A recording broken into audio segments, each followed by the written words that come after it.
নমস্কাৰ বন্ধু বান্ধৱীসকল, পুনৰ এটি নতুন ভিডিঅ'লৈ আপোনালোক সকলোকে স্বাগতম জনাইছোঁ। 1 নম্বৰ প্ৰশ্ন, who presented the budget for 2021-22 in Assam?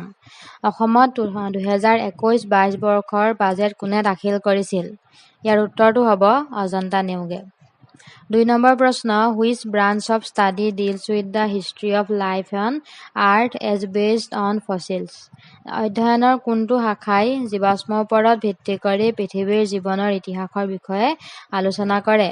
ইয়াৰ উত্তৰটো হ'ব পেলেঅন্টলজি, মানে জীৱাশ্ম বিজ্ঞান। 3 নম্বৰ প্ৰশ্ন, in which year the title viceroy was given to governor general of India? কোন চনত ভাৰতৰ গভৰ্ণৰ জেনেৰেলক ভাইচৰয় উপাধি দিয়া হৈছিল? ইয়াৰ উত্তৰটো হ'ব 1858, 1858 চনত। 4 নম্বৰ প্ৰশ্ন, which mythical underground river in considered to have joint Ganga and Yamuna at Triveni Sangam of Prayagraj? Prayagraj Triveni সংগমত কোনখন পৌৰাণিক ভূগৰ্ভস্থ নদী গংগা আৰু যমুনাৰ লগত সংযুক্ত হোৱা বুলি ধৰা হয়? ইয়াৰ উত্তৰটো হ'ব সৰস্বতী নদী। 5 নম্বৰ প্ৰশ্ন, who was the first president of the Assam legislative assembly? Assam বিধানসভাৰ প্ৰথম অধ্যক্ষ কোন আছিল? ইয়াৰ উত্তৰটো হ'ব বসন্ত কুমাৰ দাস। 6 নম্বৰ প্ৰশ্ন, where in north east India is Kangla fort located? উত্তৰ পূব ভাৰতৰ কাংলা দুৰ্গ ক'ত অৱস্থিত? ইয়াৰ উত্তৰটো হ'ব ইম্ফল। 7 নম্বৰ প্ৰশ্ন, in which year did the supreme court of India appoints its first women জাজ and whom did it appoint? ভাৰতৰ উচ্চতম ন্যায়ালয়ে কোন চনত প্ৰথমগৰাকী মহিলা ন্যায়াধীশ নিযুক্তি দিছিল আৰু কাক নিযুক্তি দিছিল? ইয়াৰ উত্তৰটো হ'ব 1989, ফাতিমা বিবি। 1989 চনত ফাতিমা বিবিক প্ৰথমগৰাকী মহিলা ন্যায়াধীশ হিচাপে নিযুক্তি দিছিল।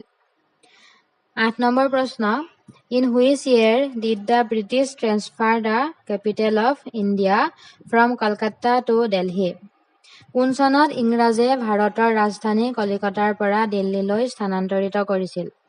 ইয়াৰ উত্তৰটো হ'ব 1911, 1911 চনত। 9 নম্বৰ প্ৰশ্ন, where is the headquarters of Air Asia? Air এছিয়াৰ মুখ্য কাৰ্যালয় ক'ত অৱস্থিত? ইয়াৰ উত্তৰটো হ'ব কুৱালা লুম্পুৰ। 10 নম্বৰ প্ৰশ্ন, দ্য ফেষ্টিভেল লাই হাৰাওৱা এছ'চিয়েটেড উইথ হুইচ ট্ৰাইব? কোনটো জনগোষ্ঠীৰ লগত লাই হাৰাওৱা উৎসৱ জড়িত? ইয়াৰ উত্তৰটো হ'ব মেইটেই ট্ৰাইব। 11 নম্বৰ প্ৰশ্ন, how many rings are there on Olympic flag? অলিম্পিকৰ পতাকাত কিমানটা আঙুঠিৰ চিত্ৰ আছে? ইয়াৰ উত্তৰটো হ'ব 5টা। 12 নম্বৰ প্ৰশ্ন, হুৱেৰ পাকয়াং এয়াৰপৰ্ট ইজ লোকেটেড? পাকয়াং বিমানবন্দৰ ক'ত অৱস্থিত? ইয়াৰ উত্তৰটো হ'ব ছিকিম। 13 নম্বৰ প্ৰশ্ন, the mission Indradhanush N initiative of the government of India is associated with what? Bharat চৰকাৰৰ এক পদক্ষেপ ইন্দ্ৰধনুষ মিছন কিহৰ লগত জড়িত?